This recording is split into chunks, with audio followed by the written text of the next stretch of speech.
the adverse effects that they are bringing to the area where they are carrying out their mining activities, so that they leave it somehow better or much better than they found it.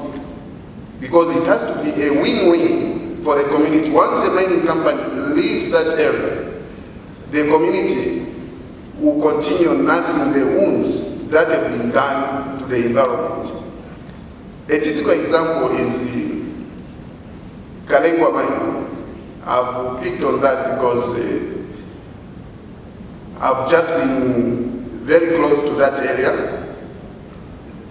The area now is a ghost town, and no benefits whatsoever can be accrued from the Kalengwa mine, although some investors are showing indications of going into it. But the damage has been done. The mining company has fled with the profits that they have accrued from the area. The community remains as it was, maybe even worse than they were found. So therefore, there is need for communities and mining companies to go into agreements, written agreements, so that no one will run away from the marriage of convenience that has been entered into. We always have a challenge with the investors each time they come into the area to invest.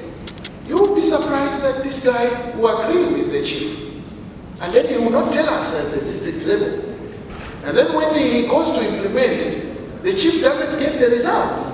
And find that when you go to visit their Royal Highnesses, they will give you still the pressure to say, look, this is the problem that I'm going with this investor. And so we need to actually, on the corporate social responsibility program, it's not that enough to bear on the social corporate responsibility program. For me, the way forward, we should just have to say the chiefs now should be a partner. They should have shares in the mining. And if the mining is done in headman or senior headman, whichever in place, or junior chief or whatever, that also senior headman has to be given a share.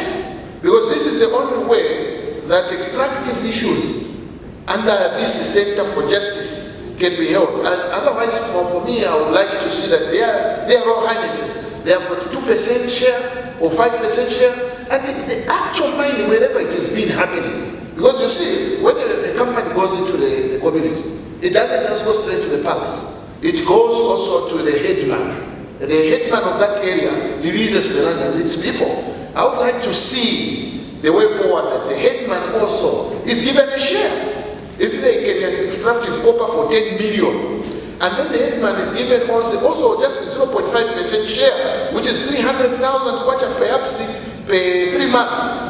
I want this concept, maybe with my Royal Highnesses from Singapore, let it go. Let's go and actually educate our mining companies, so that maybe they can also get this idea of getting these bamboo trees. Instead of just planting trees alone, let's also plant bamboo trees along with the normal trees.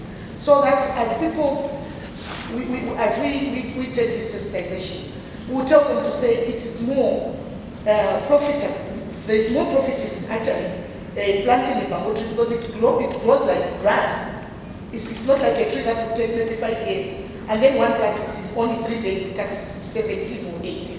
But it's more profitable to have a bamboo tree than you cut a bamboo tree than a mere tree. It is important at this moment that we enter into agreements where we go into that agreement as partners.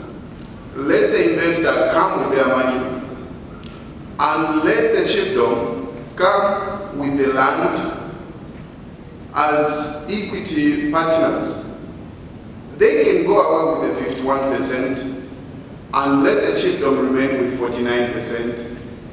At least, we shall not remain as poor as we used to be after they have used our resources. The chief should not subject to social corporate responsibility, and their headmen, they should be shareholders of the extractive industries, because it is in that line where we see meaningful empowerment in the local community. When you are, whatever resources that the mine can raise in that particular area, the chiefs should be the shareholder because they remain permanently. For us politicians, we go, but this is my position that I would think so. I feel over the social corporate responsibility, when the mining companies or those investors that come in, when they give it, let it be felt by everyone. We are not supposed to maybe leave out the chiefs or maybe the leadership from within the chiefdom. Let them also enjoy. If it means it's a gold mining company, why should a white person wear a gold necklace? While this someone from where that gold is actually produced can't even know, they don't even know how it looks like. I feel let there be the ownership of all these minerals, where they are coming from. Let the local people enjoy first. And also, to me, the corporate social responsibility should leave an impact to the community where it's coming. Now, looking at the DCs, they are part of government. Government has a policy of decentralization. And I would want, when we are speaking, we are representing the government, we wanted to know the policies that could help. For example, they are chairman of their DDCs, District Development Coordinating Committees. I think this is a chair. How do they involve the chief or the traditional leadership? Because that is the forum where such issues like we are discussing can be discussed. Because we will feel that as traditional leaders, we are together with government now in trying to discuss with the companies what we want them to do. Chiefdoms on their own, yes, there are some initiatives. Some chiefdoms have negotiated with companies on their own. I know a few areas, like in, take for example, in Ndola, Senior Chief Chiwala. You go to Soweto, chiefs have taken initiatives to discuss with companies on their own. But should it be like this every time? No, it should be together with government. I want to report to you, so during DDCC, as I chaired DDCC, the Royal Highnesses are always in the meetings. And you know, they have a pillar. This time we don't report as a department, we report using pillars. So chiefs are very important during that time. We get consultation and also their views and also their contributions are so cutting. Secondly, policies are there. Quite okay, policies are there. And some of them are still in drafts though. But in Sinazongo, I would say, in my district, the policy of corporate social responsibility is there. If a mining company is coming there, one policy that you have to look at is the environment of the people, the livelihood of the community there. What are you going to do? That is one policy you have to actually tackle before you start your It will be focusing on environmental impact assessments, procedures, and challenges. And our panelist will be Zema. Do we have Zema here already? Yes, she is present. ZDN, Zambia Development Agency. Okay, EITA, they are here. And then ActionAid Geoffrey. Please kindly come forward. I will now hand over to Madam Isabel to take up this session. Good morning, Your Royal Highnesses. Welcome to the second day of our dialogue. We'll straight away go into the session that is aiming to discuss issues related to environmental impact assessments as well as strategic environmental assessments. I think the panel has already been introduced, but allow me to recognize the presence of Director Banda. Thank you for making it to this discussion. I think perhaps just to aid the discussion before we go into very specific questions related to this session, Let me just pose this question specifically to Zema to briefly explain what an environmental impact assessment is and what a strategic environmental assessment is, so that it provides a bit of clarity of what these processes refer to and how, in terms of policy framework, they are actually supposed to be delivered. Director Banda? So the strategic environmental assessment, this is an assessment that is done on a policy, plan or program that is likely to have an adverse impact on the environment. So when you hear the word policy, plan or program, already we are tailored to see that these are processes that are spearheaded or undertaken by the government or any government institution. So in terms of the Environmental Management Act, there is a requirement that before that policy plan or program is adopted by the government, that policy plan or program must go through the strategic environmental assessment so that we are able to identify what the possible impacts associated with the implementation of that policy. Then the environmental impact assessment is project-based, if I might say. So we have the strategic environmental assessment at policy level. Then once the strategic environmental assessment has been adopted, and then a particular individual wants them to set up a specific project. So if I can give an example, a person then wants to set up a service station. So that particular service station would have to go through the environmental impact assessment process. So the EIA is meant basically to assess the impact that will be associated to a particular project. So you then notice that the SEA is more on a broader scale, while the EIA is project-based and then it's at a project level. So in terms of how the two relate to each other, in terms of practicalities and the way the EMA has been structured, the requirement is that firstly there must be an SEA done. So for example, if we're looking at Lusaka, since I gave the example of the service station, what the expectation would be if we're dealing with service stations is that we should have a strategic environmental assessment that is going to be done on service stations in Lusaka. So that you identify what is the current capacity for Lusaka, where can they sit, how many can be in which area. Once that is approved, then now the individual service stations that will be located in specific areas will then have to go through the EIA. In summary, that's what I can say. Thank you. I think we have seen a situation where mining licenses have been given in protected areas.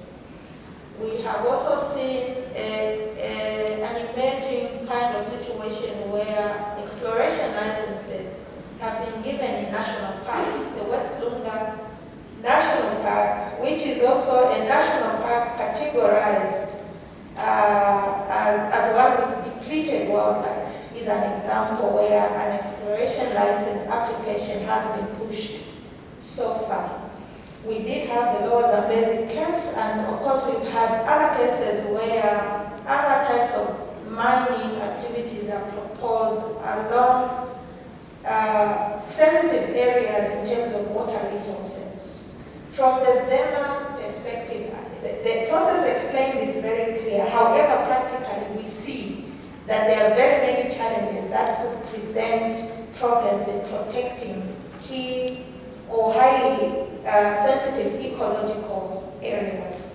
Could you just perhaps then speak to whether there are certain gaps within the law, or whether in terms of practice some of these EIAs may not be done thoroughly enough? What would be the justification for doing exploration of mining activities in the West Lunga, for example? What is the justification for doing mining activities in the Lower Zambezi National Park? What is the justification for doing a large-scale infrastructure program right next to a river that is highly sensitive to that kind of development? Perhaps you could speak to those issues very quickly. Allow me to place a disclaimer. that on the justification of the issuance of mining licenses, I'm thinking the Ministry of Mines would be better placed to answer in terms of the considerations that they take into account when issuing the licenses. But in terms of the activities related, coming to the mandate of ZEMA, one key principle under the Environmental Management Act will recognize one fundamental principle of environmental management, and that is about the need to strike a balance between environmental protection and economic development, because we only develop by exploiting our natural resources. But tied to that is the principle of sustainable use. In as much as we are exploiting our natural resources, this must be done in an environmentally sustainable manner. So the way the Act currently on environmental management is couched is that the fact that a proposed activity is taking place in an environmentally protected area, in a national park, for example, that in itself is not a bar on whether or not that activity should take place. But the fact that it's sitting in a national park qualifies it to go through the EIA. Because if it was not in the national park, it was just in any other area, then the adverse effects might not be, the presumption for adverse effects might not arise. So the issue then that needs to be then assessed critically in the EIA is that this project is being proposed in an environmentally sensitive area. What are the risks that are associated to this, and have these risks been adequately mitigated? So those are the issues that we look at in terms of assessment. And then there have been instances, look at the examples you've given, where ZEMA says, in as much as you are saying this can be mitigated, this can't go on. And then the project cannot go on, and then an approval is not granted. So there are those, there's that balance that you strike in terms of mitigation measures and the identified impacts that the project is likely to have on the environment. Thank you. The Environmental Management Act of 2011 has these objectives. Number one is to promote integrated environmental management. Two, to protect and conserve the natural resources. Three, to promote sustainable management of natural resources. It goes further also to talk about the state that every citizen shall take part in promoting and also preventing the misuse of these natural resources. So this is the law that was put in place to ensure that everyone participates in the management of the natural resources. But currently what we're experiencing is that during these assessments, there are a section of group in society, for example, we talk about women and the young people. They are not consulted. I was keenly following the submission from the Royal Highnesses. Clearly it shows that they have got an understanding and they have got points. But if we are to bring an ordinary woman who is affected as a result of these mining activities, will they be able to understand this technical jargon we're discussing today? Absolutely not. So our appeal, for example, to ZEMA is that, can you summarize some of these documents, for example, to make sure that they are understood by any ordinary Zambian? The decentralization policy clearly states and gives guidelines in terms of the structures which are available there at local level and the spaces which can ensure that everyone participates. The challenge we have in Zambia, if you look at the decentralization policy of 2002, clearly states that functions, resources should be devolved to local level. Why? Because it's easier to manage at that level. It's cost effective. And it ensures that there's inclusivity in terms of decision-making structures. At policy level, how many ordinary women, young people are consulted in their local languages. And these are the people on a daily basis who are affected. Instead, they will allow me to say that there's lack of information among the ordinary Zambian, and this has been a cry for quite a long time, especially the young people and even the women. For example, let's talk about issues of displacement. We know that mining activities are quite a high risk undertaking, and sometimes they attract displacement. The compensation which are there are the ordinary citizens being consulted. So we find that even their livelihood, it changes. You move them from the place where they have inherited for many, many years, you take them elsewhere. There's no water, there's no schools, there's no play parks. And simply because we are taking advantage of these people, because they don't understand these jargons, this technical language too. Yesterday someone mentioned about Botswana. Botswana is a role model. On Friday, like tomorrow, most of the people in Botswana will be rushing to go into their villages because it's so developed. If you go to Namibia, at Katima, they came to Zambia and learned about the decentralization policy. Just go and see Katima, the way it is developed. People from CEJ, they go there to buy groceries and stuff like that. It's about action and also devolving the functions and the resources to local level so that it can be better managed. You've heard the knowledge from all our Royal Highnesses. Young people, they have got the technical know-how. They are innovative. So I think for me, the issue of participation in decision-making, policy formulation, and also the involvement of these processes, it's number one on the agenda for action. Thank you. The environmental impact assessment actually is done by the company that would want to do an environmental project. They hire a consultant to help them do the assessment. So it's not really done by ZEMA itself. ZEMA actually just looks at the document and sees if really they are adhering to or they are complying to the guidelines that ZEMA has. So maybe from the, Isabel mentioned that I talk about community experience. I think we've done quite a lot of work on these environmental impact assessment processes in this country.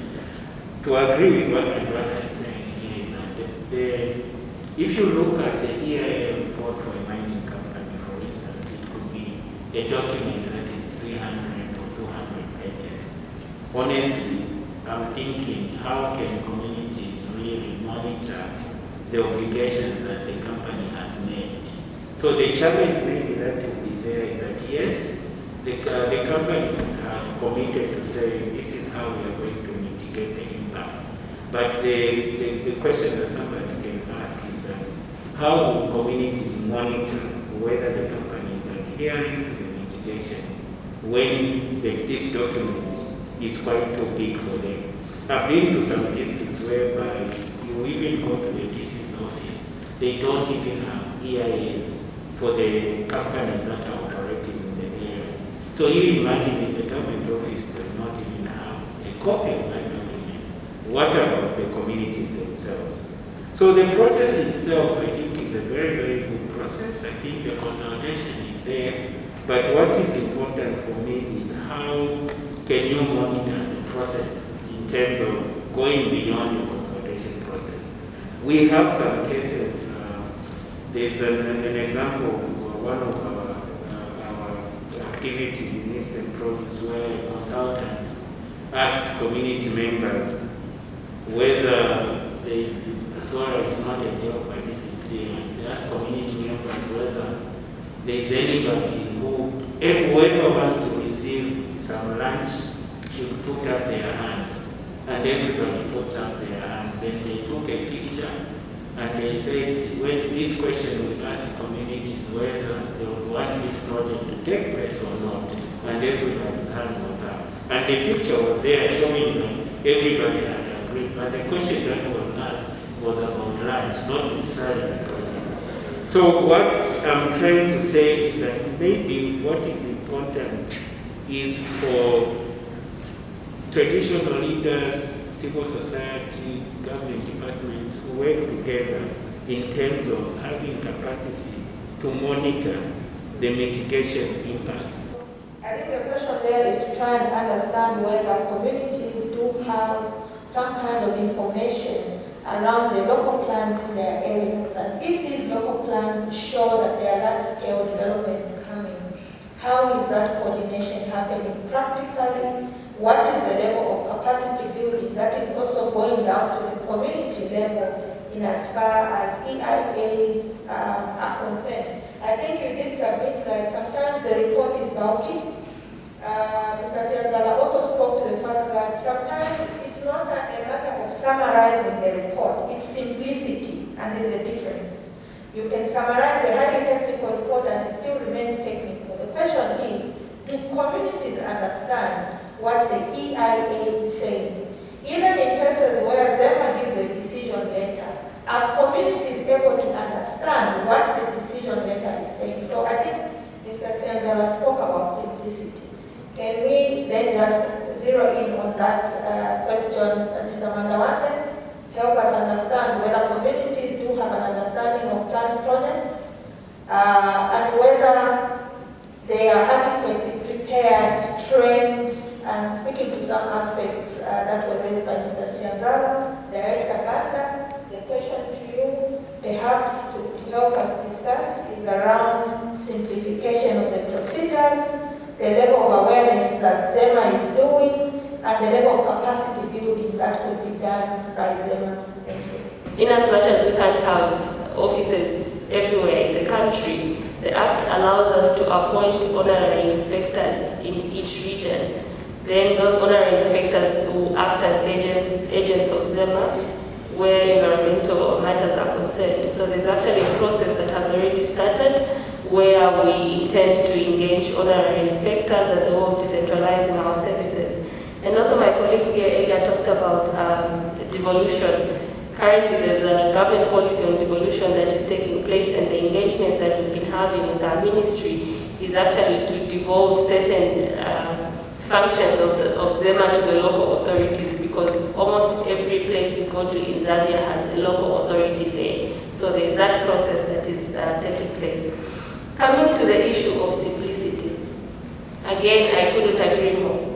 Because if you look at the current legal structure in terms of EIA, there's an obligation on the developer to say that at the time that they are advertising their project in the newspapers and placing them in those public places, they must translate them in a language that the local people understand. Because at the time that the report is coming to ZEMA, the expectation is that we would have already engaged the community, and that report reflects not only the intentions of this particular developer, but also the wishes of the community in terms of how the project is going to be done. But that does not end there, because once the report has been analyzed and we've got comments from the other stakeholders, ZEMA goes back on the ground to do what we call a verification inspection. And sometimes we do hold public meetings. We look at the register that the developer gave us in terms of the people that they consulted, and we have meetings with those people for them to confirm whether really what has been submitted is what the engagement was about. So through such interactions, others do confirm that they were consulted, but others, like the example that was given, such issues arise to say, yes, there was a meeting that was held, but what you're telling us is not what was discussed at that meeting. At that point, then we hold the developer accountable for them to be able to do the corrective measures that they do. So the engagement is there, but I agree that probably there could be some gaps that we may need to work on so that we make the process more effective. For you to prove that there's been some water pollution, you need to have a scientific, you have to have a scientific assessment. And what we see is that most of our communities will tell you our water is polluted. But you know, in a layman's language, yes, there's pollution, but we want, what is their proof? What kind of proof do they have that this water is really polluted? we've had instances where communities have complained. We take them to go and do the assessment, they find that water is not polluted. So for me, the issue is that how can communities have the capacity, how can we empower communities and our traditional leaders to have the capacity that if they are talking pollution, then they have scientific evidence. It's not just about seeing that. I've seen that this water is brown or white, but you really have to come out with some scientific information that will testify that water is really polluted. So, but at the end of, looking at everything, I think we really need to work. The response needs to be a multi-dimensional approach where line government departments are there, communities. Normally these misunderstandings come because of lack of information. But if we are working together, I think we can really achieve something. I think we did some work in Kankoyo, in Mufurira, engaging Mopani on the sulfur emissions. And I understand over the past 2-3 years, I think they've done quite a lot in terms of reducing that emission out of the engagements that we've done. So what is important is, at what stage do you bring on board the community to start engaging? Are you going to bring them when you started implementation, or in the moment when you just introduce the idea in the community? Because those are some of the answers we're supposed to be answering and finding strategies. So really our appeal is to see that at the initial stage, even also our appeal to the Royal Highnesses, that when these investors come to ensure that in the meeting, in the Nkuta there, it is more inclusive, young people, women, men, they are there in the initial discussion, then there will be this appreciation. I'm sorry to say that if you go in the construction site right now, some sites, they are written in Chinese. Who can read Chinese in our villages? Then these are some of the things that we are saying, that this becomes already a barrier in terms of understanding what that project is all about. And we always talk about compliance. In Zambia, we're not short of the laws. That's about implementation and also compliance. If pollution continues to happen, it means that the rights of the people are not being respected. There is infringement of the rights. Those people have got the right to access to clean water. And community members, they are able to tell. For example, they will tell you, the water here is no longer tasting the way it used to taste yesterday.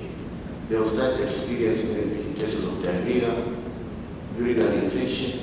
Then they will go to the clinic. I'm giving this example because, for example, we're working alone there. And these are some of the cases. And when you go into the clinic, they'll tell you, during this period, there was an outbreak.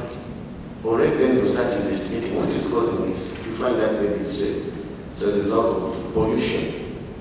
For example, again, allow me to highlight not only the issue of pollution. There's also issues of harassment, sexual harassment.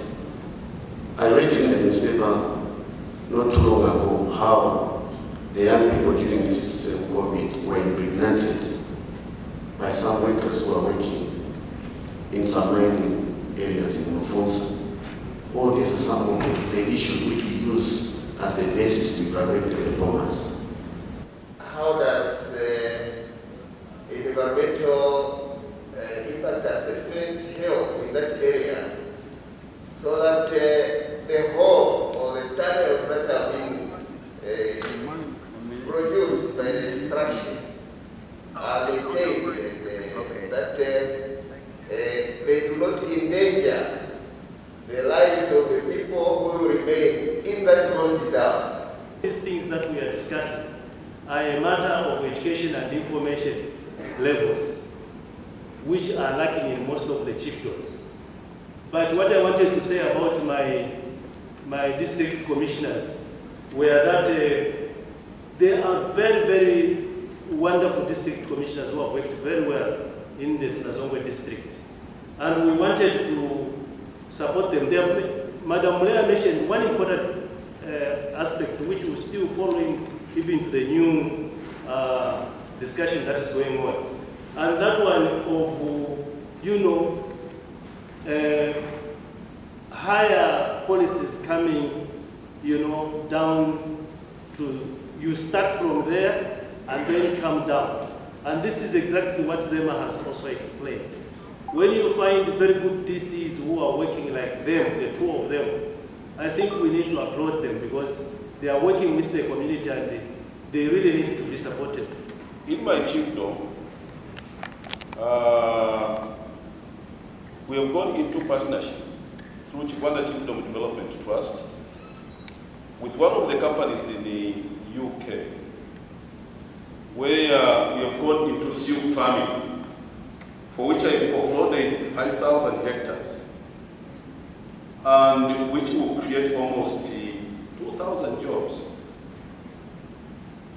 And these people, in my chiefdom right now, my subjects are impatient because we can't start any work until Zema gives us a certificate to go ahead. Because we've formed a company called Mupika with this company from UK. Mupika Sericulture, it's a silk farming. And silk farming comes from Wales. So it has become difficult for us because we've been waiting. And again, we are in rains. There are some people who have been displaced and they need compensation. And up to this time, nothing is forthcoming from them. But all the processes which we've explained, I salute you. You have done what you could on the ground. But the bureaucracy, time factor, like one of our moderators there said, project, for those who have done project management, there is always a begin time and a start time and end time. That has been mining for over 100 years. Look at the Chingola old mine. Who is going to buy those? And if there is such mines, why are they not buying those pits which are so dangerous? So I just want one example of such mining that was buried because it's such fund there.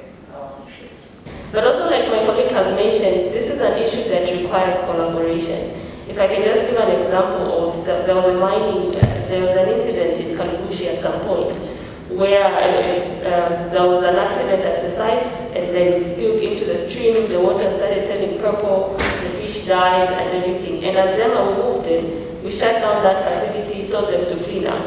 But then the Act also says that that constitutes an offense. And so we commenced proceedings in the subordinate court. That company was prosecuted, they were convicted, and then they were charged 500 kwacha. And so for me, who's coming from Lusaka, first of all, I'm looking at the people to say, you are the people that are in Mulungushi that experienced this issue firsthand. And this case has been proved, and the person has been convicted, and then you charge them 500 kwacha a company? It doesn't make sense. So in our approach, I think this is an issue that requires collaboration from all the stakeholders to ensure that the issue related to pollution arising from the various activities is really adequately dealt with.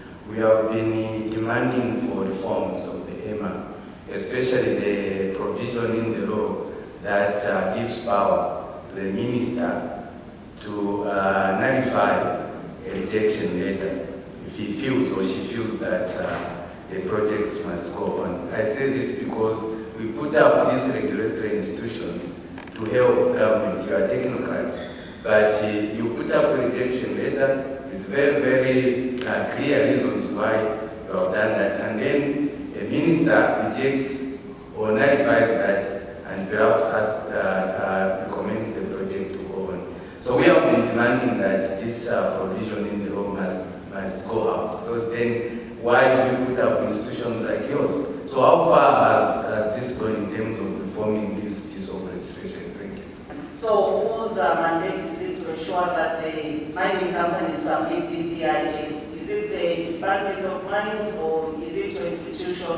Because for us it would be easy to follow up on the commitments these mining companies are making towards the environment if we can see their EIAs. We hold your institution in high esteem because we know that it is the only agency mandated by law to protect our environment. So we expect a lot from you. You are doing good, but we think you can do better than what you are doing for now. Why do I say so? When it comes to environmental impact assessments, we have seen that, like you are explaining, the process, when you're explaining it, looks good, but when it comes to actual implementation, you find that the communities are left out, and oftentimes you find that these reports reach the communities even maybe a week before the week is even before the project is implemented. So my comment to you is that you need to decentralize and also ensure that you hold consultative meetings so that the community people, our royal highnesses and their subjects understand this process, because this process we believe is an information process whereby people need to know which project is coming in that area and how they need to benefit. But what delays the process is the processes that are done before you pay. Because first of all, you have to engage a consultant. The consultant has to do the study, prepare the report. They will submit a draft to ZEMA, which ZEMA will review, give it back, depending on how adequately they attend to the comments. So there's that back and forth. And that's where most of the time is lost. But from the time that you actually pay, it's 45 working days for the environmental project brief. Then for the higher level, because that one is more consultative, there are specific consultations that we need to do. So for that one is 65 working days from the time that you pay. So again, before the payment, there's that back and forth that goes on. So because of that back and forth, probably that's why there's that delay. But it also largely depends on the quality of the consultant that you get. Because we received reports where the consultant will tell you that I have submitted to ZEMA, and we've been called to meetings to say ZEMA were delaying. And yet when you check our record, that report has not even come. So there's that probably needs to be managed in terms of the actual implementation. The second question, how do we reconcile and harmonize the rejections? So the requirement is that even if this mining company has approval from the Ministry of Mines, that approval comes with various conditions and they must satisfy all the conditions. So even if they have an approval from the Ministry of Mines and then ZEMA has rejected the project, that project cannot go on. And even if they have approval from the Ministry of Mines, they have an approval from ZEMA, and ZEMA requires them to consult and get consent from the local traditional leader before they commence. The requirement is that they can't commence until that consent has been granted. So there have been instances where it has been brought to our attention that this person has moved on the ground and I have not consented, and in such instances ZEMA has issued the necessary enforcement actions for that project not to proceed. There was a question on what happens afterwards. So the EIA is at two phases. There's the EIA that allows you to set up the plant, and then you're supposed to give the lifespan of the project during that EIA. So the understanding is that once the project comes to an end, the person must then also do an EIA for decommissioning, so that then the issues of remediation and restoration come into play. But for most companies, what we have discovered that what actually happens is that they do not decommission. So at the end of that life cycle, then they sell it to another company that then comes and then it continues like that. But to answer the question, there's a requirement for them to also do the EIA for decommissioning and for them to do remediation works. Big awareness that is given for purposes of the thermal power plants. But one of the conditions that we give in the approval is that they must, other than getting the EIA, they are supposed to get what we call operational licenses that deal with how they will run this particular technology and which people they will assign. So one of the requirements is that they must have a qualified person and the person is sensitized. So like you have mentioned, yes, the law is there and the conditions are there, but probably an issue that we need to interrogate is whether they actually do it on the ground. And so we'll take that as a recommendation for purposes of our monitoring to ensure that effective education and awareness is given to the people that are actually working on these facilities. To the natural resource you are talking about, for instance, if it's a river that is going to be affected, I think there will be mitigation on how the river sources are going to be protected. If it's a well that is going to be affected, it will be different. So each kind of issues have got different mitigation measures. But I think for me the key question really is how do we ensure that you can monitor the obligations that the investment has made in terms of the mitigation impacts that they have made. You cannot have one mitigation measure. It is different according to the impact. But it's a very, very good question because that's where we lose each other. People just end up at, they've seen the mitigation, but they will not really follow the mitigation measures. How long are they going to take? So maybe I will throw So like my colleague has explained, the type of activity will determine, will inform the type of mitigation that needs to be taken into place. But the general rule, for example, is that there is a requirement that they must ensure, like you are saying, if they have dark boards, those pits and everything, that they are buried and then there is revegetation that is undertaken. But again, the practicality of it depends on the type of activity. I can give an example. In Lusaka, we have Tiffany's Canyons along Kafue Road, which is, how can I explain it? It's now a recreation area, but I think what has been used are those trenches that were created. It's an example of a remediation that has taken place because of the type of gullies that were created. Burying them because of the water and everything becomes impossible. So then it's turned into a resort where people can actually go and do recreational activities. But depending on the size and the magnitude, the general requirement is that they must be able to revegetate, meaning that they must be able to bury them and then plant other things that they can plant in there for purposes of ensuring that they are growing. My colleague here talked, I hope it's now been answered, Your Royal Highness. In the context of taxation and mining in Zambia, the central government through the Ministry of Finance plays a very significant role in collecting tax revenues and spending. My question is, what do you think are the challenges, the gaps, and the opportunities in this regard? In less than 1 minute. Mineral resources, or potentially the oil and gas we have in Zambia, form part of our subsoil assets. So when we talk about Zambia being a rich country, we actually include in that valuation the minerals that we have. Secondly, these resources are non-renewable. So once we extract them and we do not harness the potential of the resource, it basically means that we are depleting our subsoil assets and becoming poorer.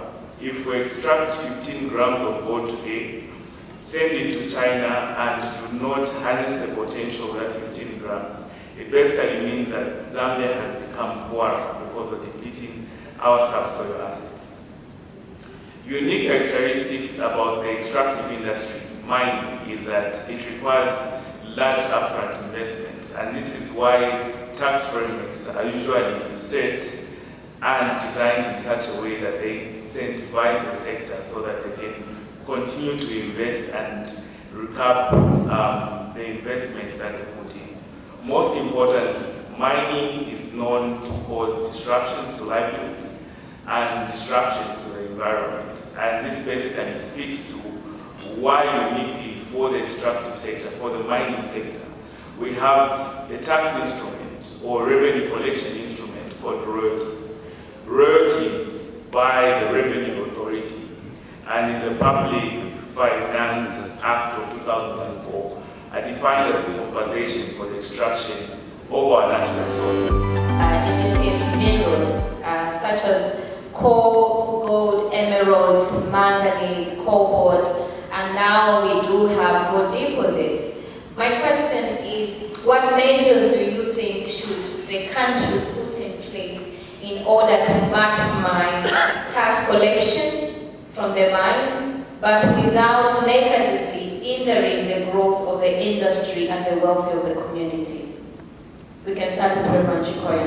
A layman's perspective, one needs to have a system that is consistent, that is predictable, and a transparent and competitive kind of tax regime with other countries. If other countries are able to get maximum benefits, what is so special about Zambia that we are failing to make sure that we put the right mechanisms of getting the right taxes so that whether there are fluctuations upwards or downwards, I don't know why in Zambia it is always much easier to respond, especially from the government and other regulators, when it is in their favor.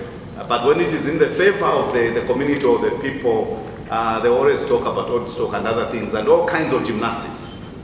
And so, speaking as a clergyman, speaking on behalf of the people of Zambia, what ideally we need is just minimum tax systems that are easy to understand, easy to implement.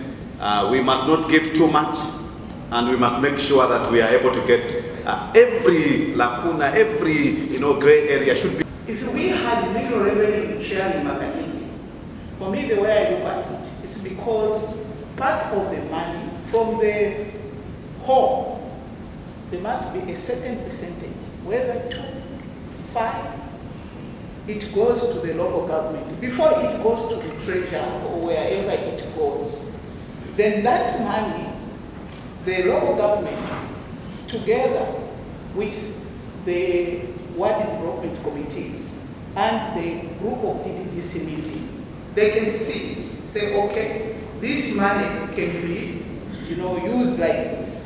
Because the way it is now, from the home, it will fly. It will come to the treasury. Then the government will decide where to take the development. Leaving out those people in total poverty. For you to optimize revenue, you need to have the necessary tools to do so. Without a tax instrument that's speaking to excess profits, we should forget about optimizing revenue. Excess profits speaks to a windfall tax, a variable income tax. And I should mention that when we had a variable income tax, which is a form of resource rate tax or excess profit tax, we collected zero tax, which brings me to the problem that we have. The problem that we have probably is a weak enforcement of the existing law and some of the gaps that are there and disparities in international tax rules that allow mining companies to form of manipulate the costs in terms of paying more in terms of management fees, in terms of paying more interest fees on debt, and in terms of paying for other services so that these are recorded as companies that are not making stable and enough profits. Evidence of these occurrences are there in the Finance Intelligence Center report of 2015, are there in the Finance Intelligence report of 2019, and so many other reports that show that some of these incidences are why, as a country, we've been frustrated in terms of collecting excess profit tax, in terms of optimizing revenue from the mining sector, and we've decided to put pressure in terms of changes for royalty collection, which essentially in the end will limit government's ability to allocate part of the royalties to expenditure like Madam Mukemini mentioned. Most of these companies, what they say is, for us, in our company, we have adopted to help you with education. Does the community need that? The others will say, okay, us will help you with this. Does the community need that? I remember meeting one of my colleagues, John. He's a resident, he's a Briton. We sat with me talking about the mining system in Zambia. And he told me, Madam Muke, most of the people you meet in this meeting, they are not the owners of mining. Sometimes even your complaint does not even reach the owner. Because us who have mining, we have our own board. So most of the time you talk to the employees and they want to protect their job. They want to maximize the profit so that the owner of the company says, yes, they are working well. So, corporate social responsibility, we cannot rely on it to say it will develop this country. That's why earlier on I said, mineral revenue sharing mechanism, it was there. It's easy for us when we put in all the necessary documents so that now we can, utilize it properly. It was already there, we can do it. We are tired and fed up of corporate social responsibility crumbs. It is high time, affirming what was said I'm not saying that it shouldn't be there, but I'm saying we should not be hoodwinked or tranquilized by that track of corporate social responsibility, because it is not going to develop our country and our communities. And so the traditional leadership, the people of Zambia, the communities need to move from writing appeal letters. We need you to paint our school, we need you to grade our road. They need to move from there into the boardroom as shareholders. So I affirm that kind of position. We must move from the begging kind of situation into the boardroom where we can speak and be heard. I take 4 questions, 2 from their Royal Highnesses and then 2 from the civil society. Please, I request that you are brief in your questions so that we leave room for the other sessions that we are about to have. Chief Chikwango. The government introduced the sales tax, but later, which was actually discussed, even the ZRA welcomed it. But later, the coming of Dr. Walengan as a finance minister, they replaced the sales tax to value-added tax. What was wrong with the sales tax? Thank you. We refuse to be relegated to ceremonial monuments. We want to be recognized as leaders. How can that be done? Decentralization, this devotion, shedding off some powers from the central government should not just go to the council. Let it go to the traditional rulers as well. That's one area. The second one is on the revenue sharing. We want you to come out clear on this one also. We feel that this social corporate responsibility is not enough compensation for people losing their inheritance that should have looked after the people from generations to generations, as has been the case. I think one of the biggest challenges we have as a country, and maybe that also translates at the chiefdom level, is that we lack the information on the stocks of natural resources we have, whether it's forests, whether it's minerals, whether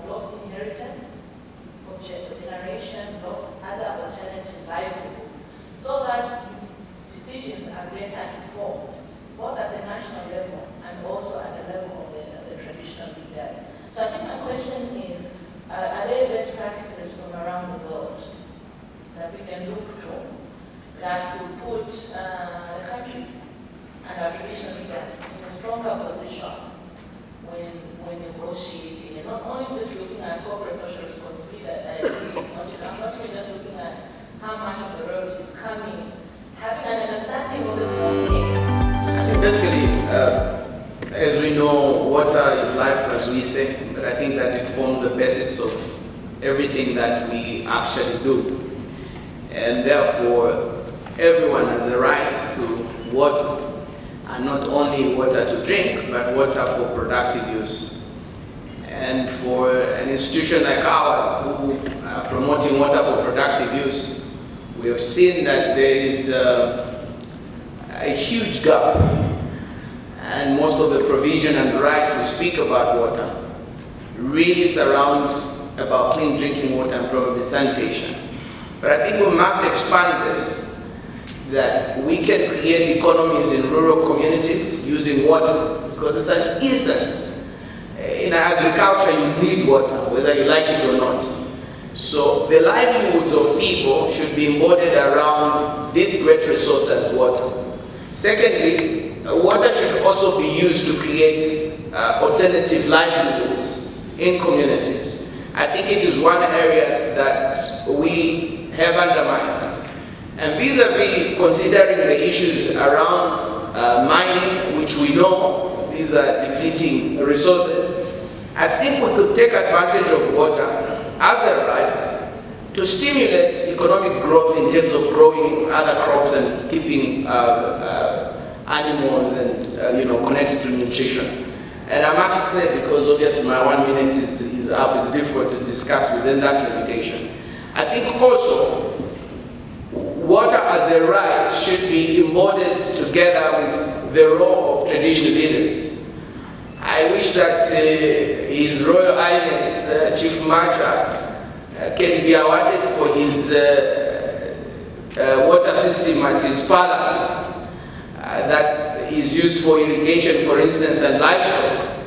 I think we must go above creating infrastructure that is much more latest. Why would we be subjecting our people to infrastructure that is ancient? For instance, some mines would drill a hand bore, a hand pump bore, and celebrate and spend so much money when that hand bore could only be the cost of the breakfast we had today. Water indeed is a human right aspect. And I like quoting from some, literary sources. I would want to say sometimes we feel in our country that all Zambians are independent, that we have broken the shackles of colonialism, and therefore we are free, but then some Zambians are more free than others. I think that's what has been misunderstood to be the case in point. But what's supposed to happen is all Zambians, or rather, the way it's supposed to be is all Zambians are free, and all Zambians, no Zambian should appear to be more free or less free than the other. So when it comes to water, the fact that somebody is living on the Copper Belt or in Lusaka should not mean that they should have more rights or they should have better access to clean water and sanitation facilities than those who are living, on the fringes of the country, like some of us who are in the poorest province of Zambia, which is Gapula province.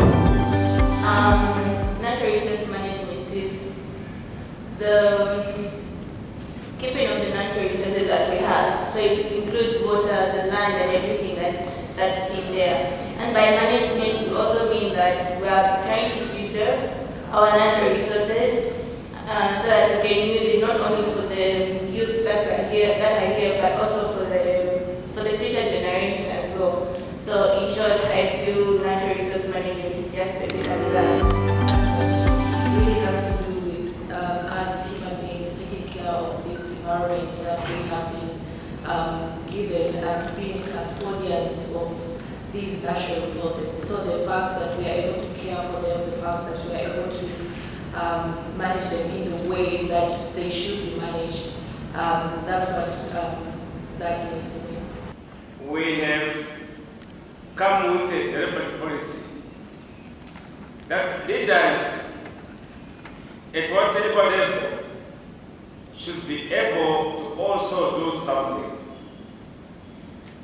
The only qualification to be a leader, you must also be involved into any activity of production. We've talked too much about youth. What is youth? We must be leading youth in terms of production. Doesn't matter how old you are, what you are, whatever level you are in leadership, you must also be involved into any type of activity involvement. We must do away with the pronouncement of the youth must, when after school you'll be employed, how many can you employ? Every day with thousands of students coming out of colleges, universities, how many are going to employ? We must do away with that kind of announcement. We take our children to school to prepare them for self-employment. We must emphasize on that. You're going to the university or college, whatever you're going to qualify in, you must qualify to do your job, profession. If you can get employment, very good. We should not take them for granted to say you'll be employed. Employment is a very, very serious issue in any country. Go to America or any other country. Employment is even worse than you have in Zambia. Unemployment at all. It's the worst. People in the developed countries like America, it doesn't matter, you come out of university, you have to do something for yourself. Here, we are saying, you'll be employed. What kind of employment are you going to give you? Now we've got a problem. We have got more youth unemployment than the leaders themselves. So, we must be very careful in terms of what we tell the youth. Yes, you can get employment if you're lucky. Don't promise them anything. I noted that this dialogue has been organized by an NGO, the Center for Environmental Justice, to discuss with traditional leaders such an important matter as mining. Government is taking a backstage or an incidental involvement.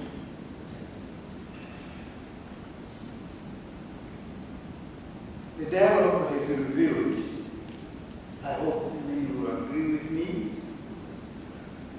the need for central government and traditional leadership to forge a harmonious approach to issues affecting our country. I want to underline the word harmonious. Harmonious approach to issues affecting our country. In doing so, we should acknowledge the dichotomy in the management of the affairs of this country, namely traditional customary authority on the one hand and central government on the other. These are two issues, but they all, or rather both, work together for the benefit and for the good of the people and the country which we live. In this regard, I suggest as follows, that a more targeted dialogue be convened in no distant future under the auspices of central government to discuss, among other things, the relations between the two authorities, that is, traditional leadership and we did hear in the morning that mining causes a lot of destruction, which is very true. And some of these impacts are not reversible. So what have we done in our case? We've ensured that we've put up progressive rehabilitation exercise where we identify disturbed areas annually. So those areas, as long as they are not active, we move in to rehabilitate them. That way, we are reducing on the footprint of disturbed areas.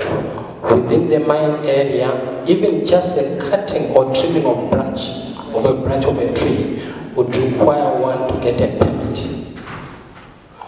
Without the environmental department authorizing the trimming, I'm talking of trimming, not cutting, trimming of a tree, it means that tree will never be trimmed.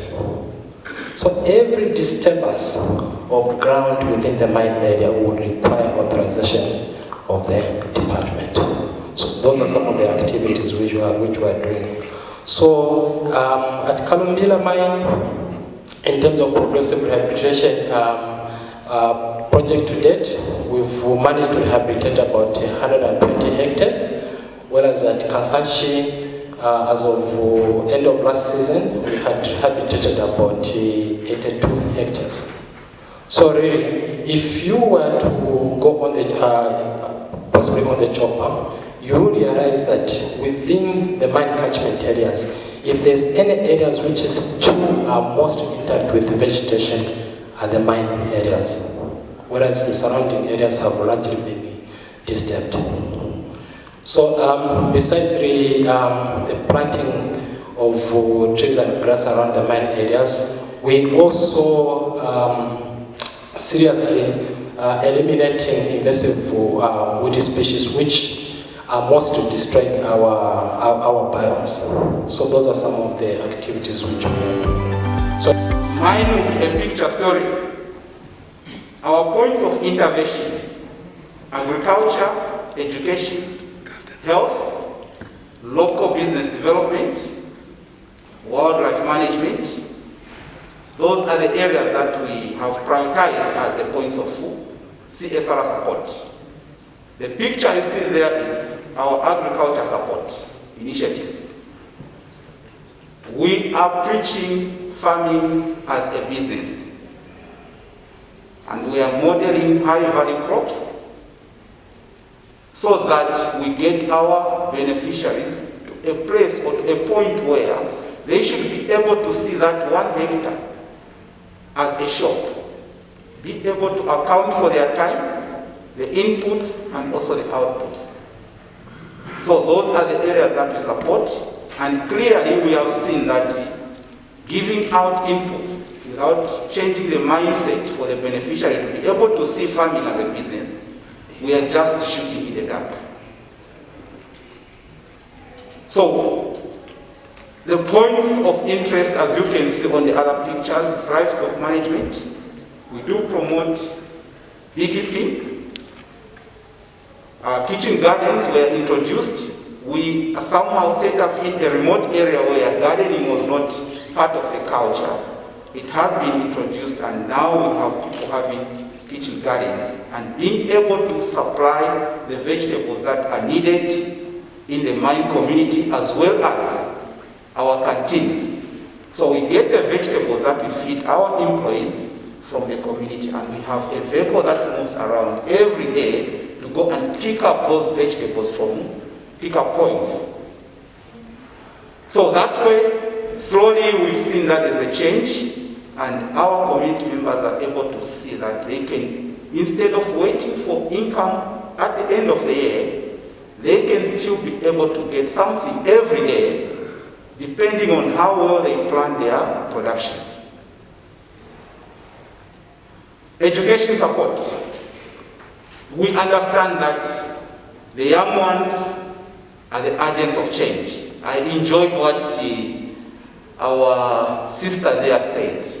Diversification, dependence on the mining industry, and to get such an idea come from the young ones. Why are we not looking at farming? That was brilliant.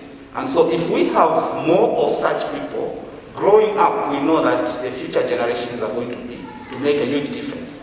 Of course, we are doing fine, but we want to continue improvement.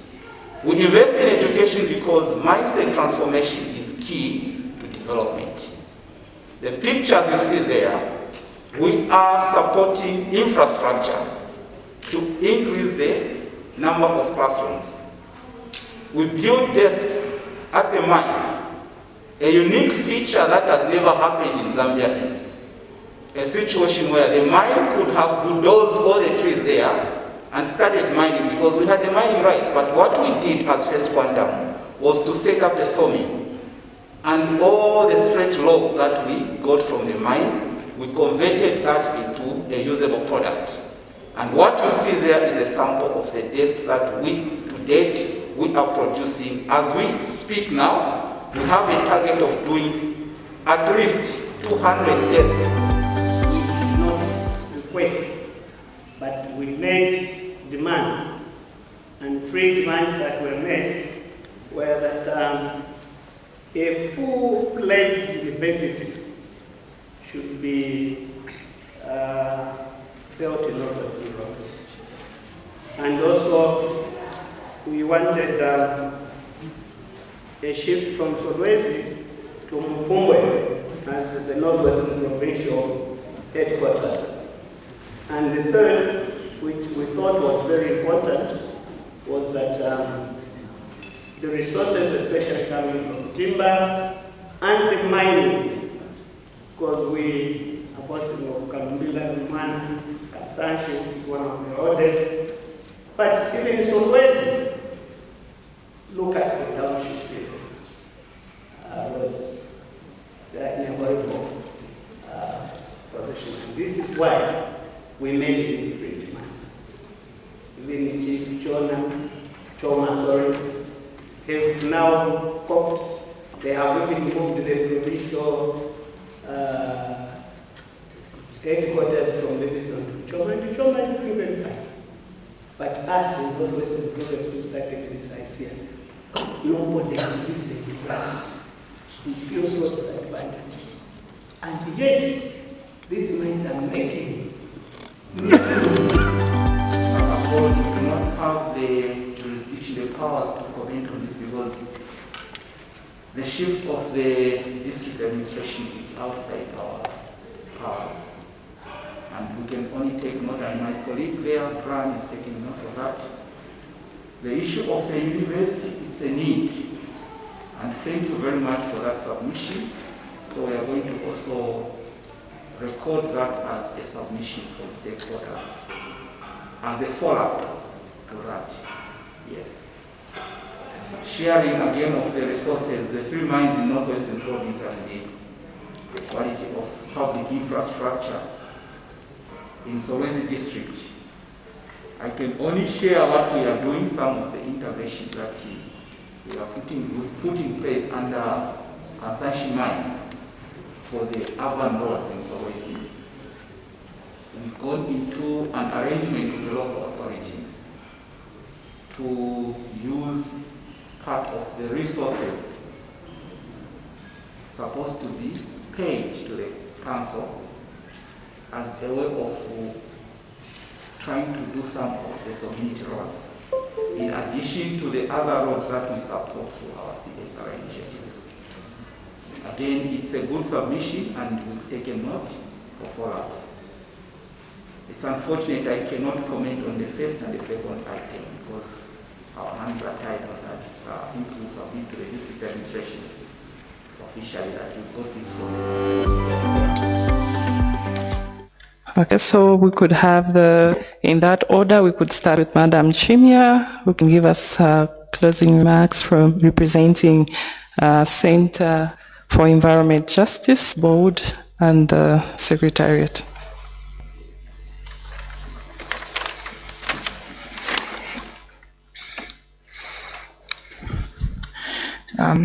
Your Royal Highnesses, the consortium partner leads,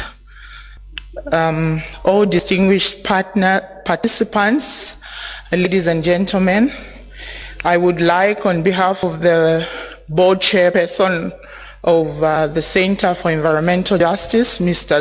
Vincent Ziba, and the rest of the CEJ board to say thank you for the great participation and enthusiasm from the beginning till now. Thank you so much to everyone. It's been great. Thank you so much. The intention of this meeting was to come up with actionable resolutions that have been achieved. What's going to happen now is that a communique is going to be developed, and then that communique will be shared. First, it will be shared with the Royal Highnesses. The Royal Highnesses will be visited. The communique will be delivered to them at to their places, and the rest thereafter, after it's been validated by the Royal Highnesses, the rest of the team will also receive the same communique using the same communication channels that we've been using to get you to this place. So thank you very much, everyone, for participating. Thank you so much for taking your time, to spend 2 days, like a whole day, like morning and afternoon is no joke. It's a lot of time. There's a lot that a person can do within the many hours that you have spent here. But thank you so much for taking that time. And then on the IEC materials, whatever has been shared here, the presentations, everyone can be assured that they will be shared to you via the same channels that we have used. Thank you so much.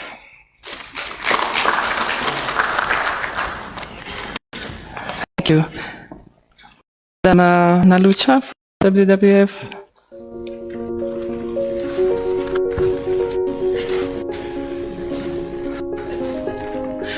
Okay, Madam Nachilala. They all start with Na, so I beg your pardon. We are the mothers of somebody.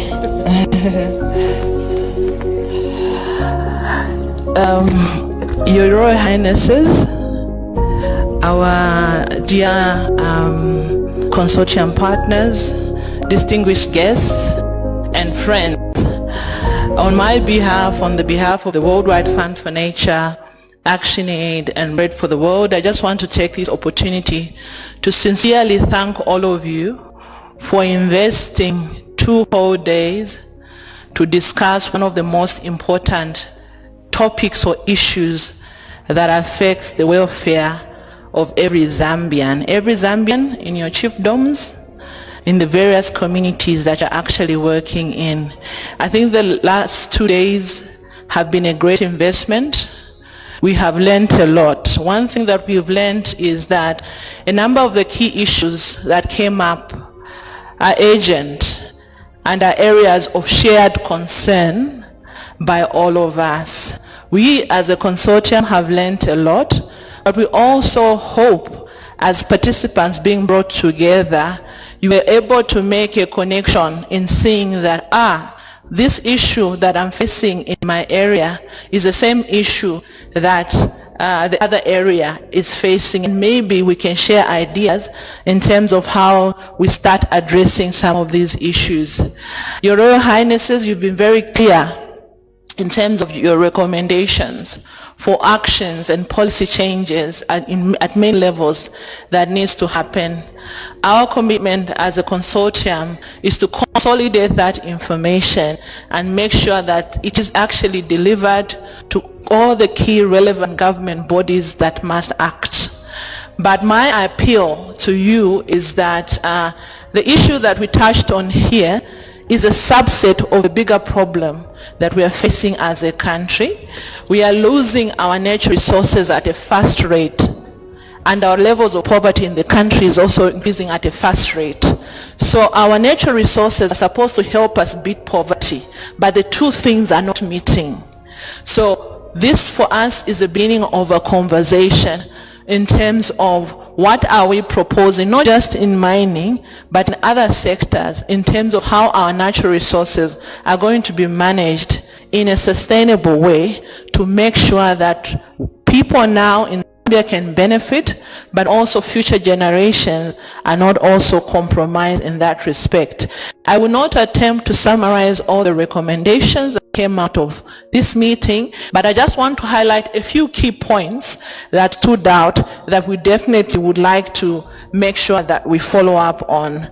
As Your Royal Highnesses, you were very clear on the need for greater involvement of traditional leadership in developing sustainable mining agenda for the country, but also mining developments in your area. We still have a situation where, yes, you are consulted, there are several consultation processes that are there, but there's a feeling that was coming out in the room that, one, you are still on the periphery of these important processes that should bring opportunities and benefits to local communities. There was also a key point that has been raised that even in areas where mining investments have gone, there's still a feeling that the communities are not completely benefiting, and the accountability on ecological impact is not strong. ZEMA was on the floor today, and it was very clear that some of the regulations and the conditions that they give a range of investors, including mining investors, that information is not available to the public.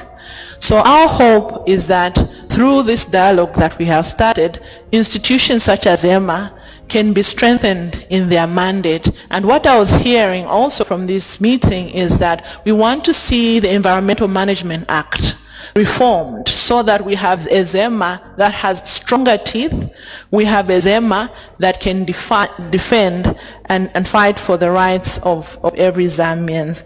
So many of the mining concessions or mining hotspots are located under customary land, the land that is under your jurisdiction. So it creates this unique opportunity and justification for your request and your demand to be moved to the boardroom, from maybe the advocacy room as equal stakeholders and equal partners to the developmental agenda. What that requires is the review of the Mining Act we heard, and the current process to review it provides an opportunity which we are encouraging you as organizers, you take advantage of to put forward ideas on the adjustments that need to happen to the Mining Act so that social benefits, environmental protection, and governance is actually assured. We have a problem where there's just way too many mining licenses for exploration that are issued in national parks or protected areas. It's like we are people who have not made a decision. Do you want to promote tourism in a particular area or want to do mining? On one piece of land, you can't do three things: mining, agriculture, and so on.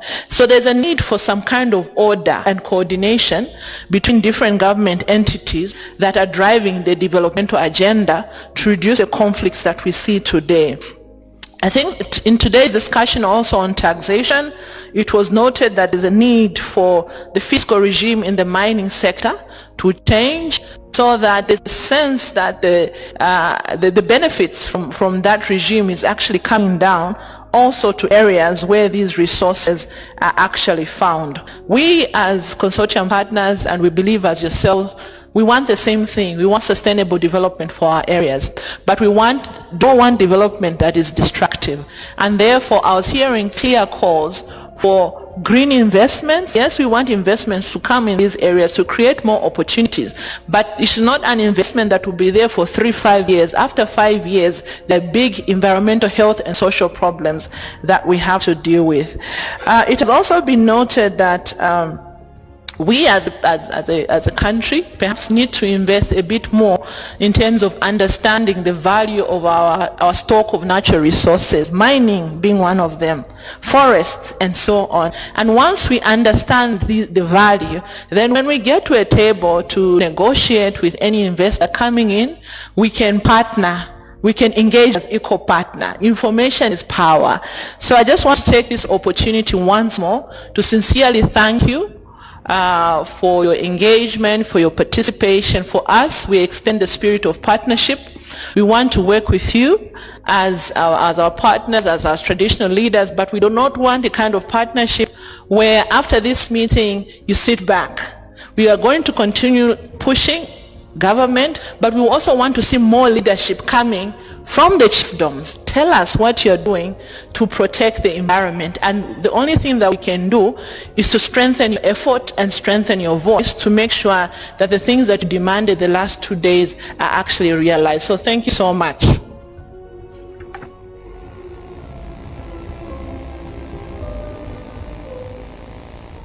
Okay, thank you, Madam Nachilala.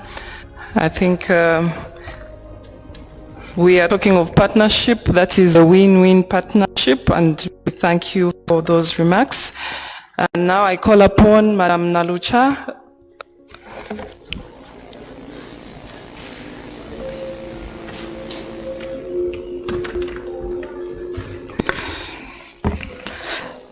Thank you very much. Good afternoon all, and the Royal Highnesses, the District Commissioners, colleagues from civil society organizations, consortium partners, all protocols observed.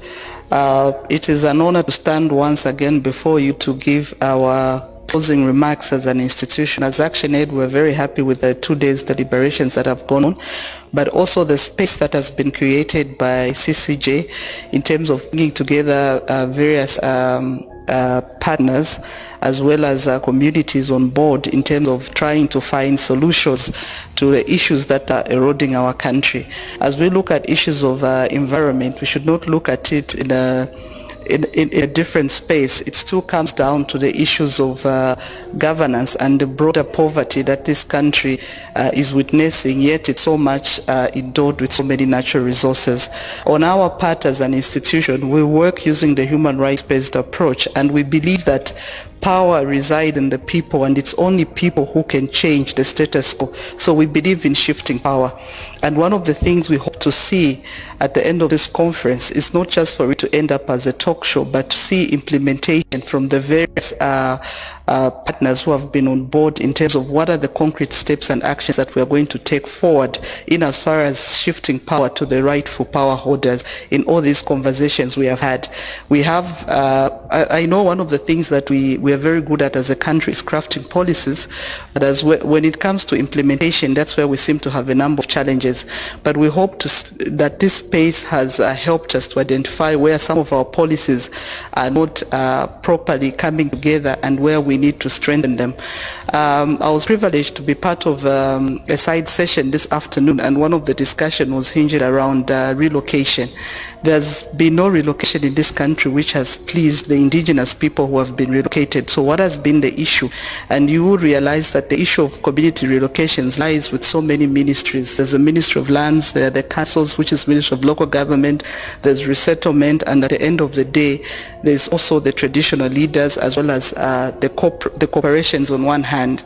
But why are we failing over the years to craft a plan which by now we should have been exporting to the outside world, considering that as Zambia we have been mining for over 100 years now, and we are still relying on external experts in terms of leading us onto the mining sector. So these are some of the pressing questions that of course we cannot answer in such a conference, but these are some of the things as developmental practitioners we need to be asking ourselves, working with our local universities as well as various entities present to find solutions that are befitting in terms of our country and our people.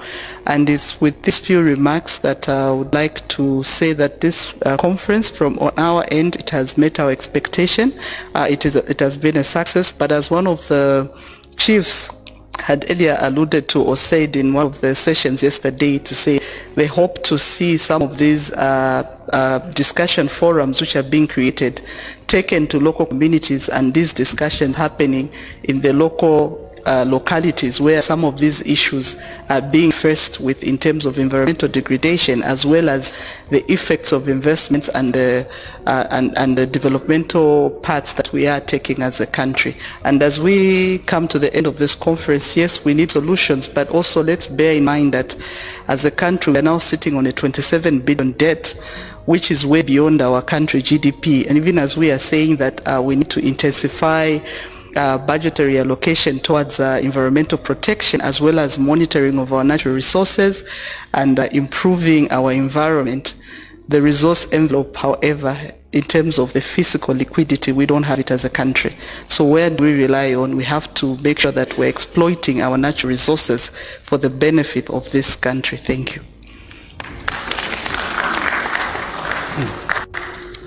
Thank you.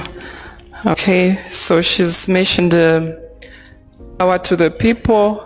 So we should be thinking, what kind of power do we have? Do we have power to implement? Do we have power for good technologies that are going to speak to the environment?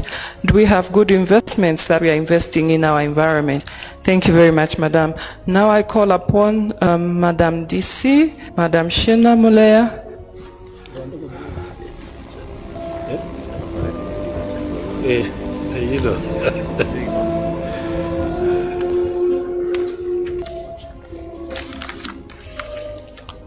Good evening, everyone.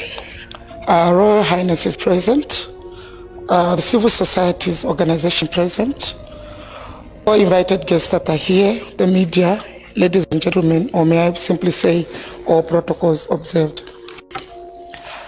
On behalf of government, and indeed on my own behalf, I would want to thank the Royal Highnesses, more especially, for actually participating in this EPD Environmental Protection Dialogue.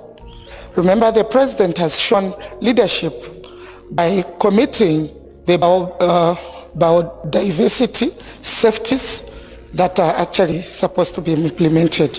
As the District Commissioner of Sinazongwe, I want to actually say I'm so happy to be part of this journey, because at the end of the day, this project is lying in my district. So to the Royal Highnesses, we want to tell you to say you are a good partner in this development, and therefore we'll always be consulting you. Therefore, for this reason, I would want to thank the media and everyone who actually participated in this. So with these few remarks, I have nothing more to say. I would say let's start this journey and end it together with a smiling heart. God bless you. Thank you.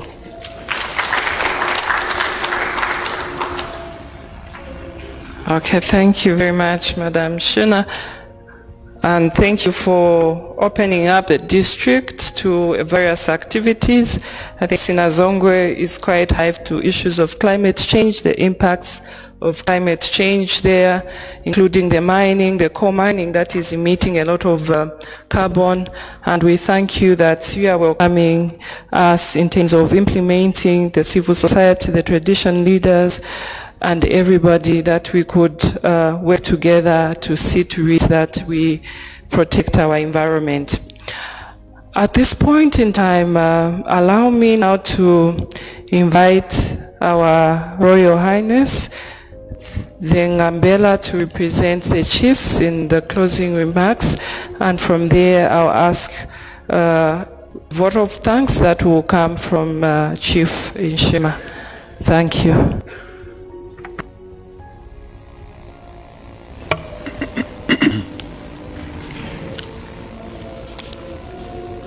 Your Royal Highnesses and fellow traditional leaders, the organizers of this conference, or rather the dialogue, members of the press and government officers who are here. It is a rare opportunity for me to say a few words with regard to the meeting we have had all these days. But I should say it is also rare for traditional leaders from across the country to gather in one spot for 2 days, passing their minds on one topic. And this time, it is a topic on national environmental protection towards a sustainable mining sector through green investment for nature. This is an important meeting, and we thank the organizers. We thank government really for giving us this opportunity, for availing us the chance to meet and discuss. We thank everybody who has been involved in this meeting in whatever capacity, because the meeting has not been common or unimportant, because it opened the awareness of the details involved in the mining operations and how these operations impact on the environment in which they are carried out. The meeting also raised suggestions on issues to be considered as a way forward after this meeting regarding the role of traditional leaders in the protection of the environment.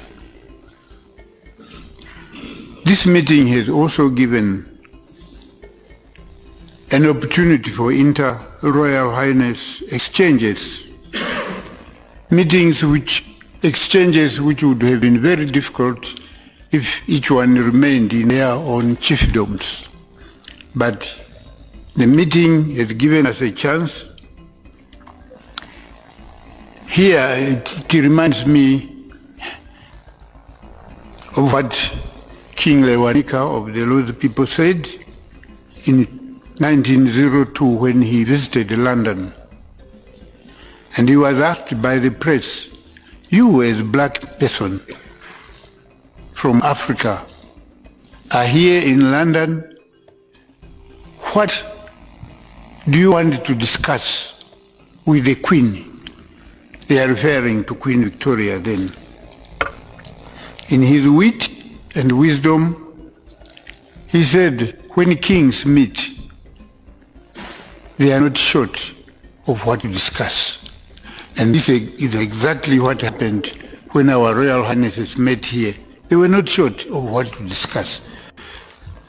In addition to the topic here, they also had informal meetings where they were discussing issues related to their own chiefdoms, related to chiefdom affairs. So I'm very grateful for this.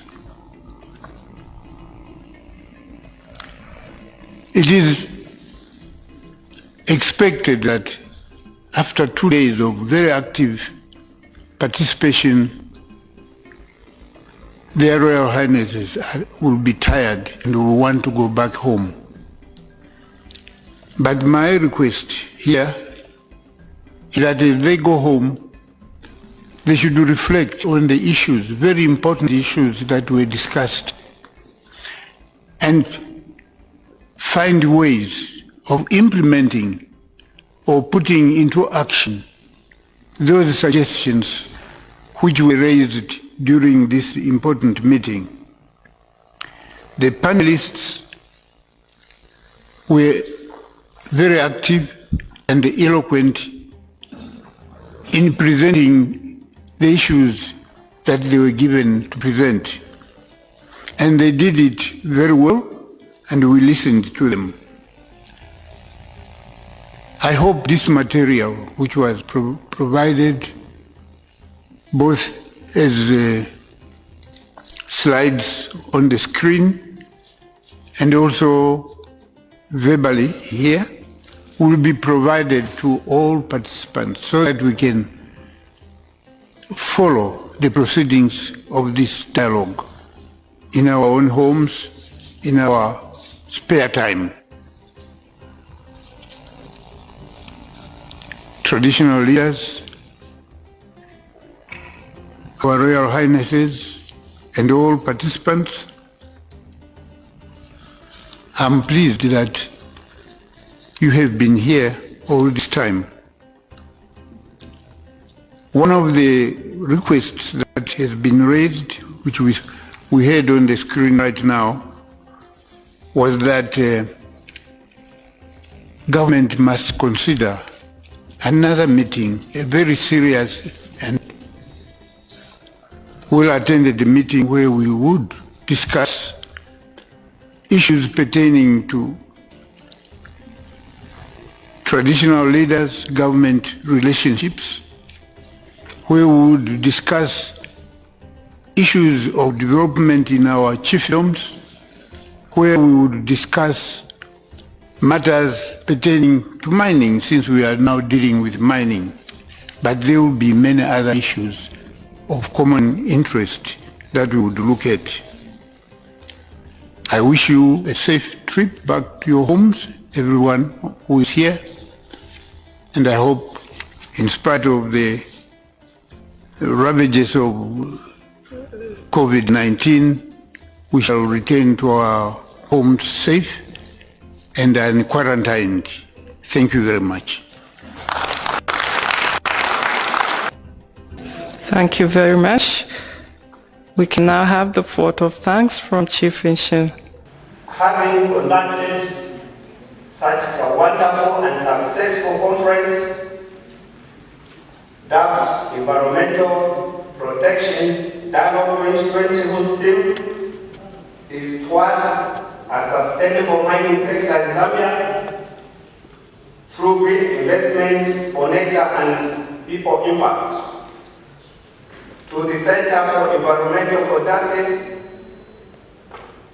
we wish to thank you very much and ask for God's blessing so that you succeed in your endeavors. To the other partners, civil societies, FBOs, private sector, NGOs, government representatives, we would also want to thank you for your active participation and sharing for the information that we have gathered. To our fellow participants, let's all go to our various organizations and chiefdoms to disseminate and, more importantly, to implement the information that you have shared and acquired through this powerful and wonderful dialogue. As Zambians, we are well known for conducting good workshops. Our weakness is the implementation of what we have acquired. Like we have all noted, we would want to involve government, a high-level representation to be in attendance at such wonderful workshops, because the invited guests and delegates are going back with some of the answers not answered, as some of the questions or concerns that have been raised could not be answered by the government representation that have been around. It's also our humble request to the conference organizers that these wonderful and good workshops should be brought to our chiefdoms, because that is where the mining, bad effects and deforestation are heavily affected. Our people will really appreciate also to have this knowledge. As we all go back to our various destinations, we pray for God's traveling mercies and blessings, and with the powers vested in me by the powerful and useful Angel Center for Environmental Justice, I declare the EPD 2020 officially closed, and I thank you.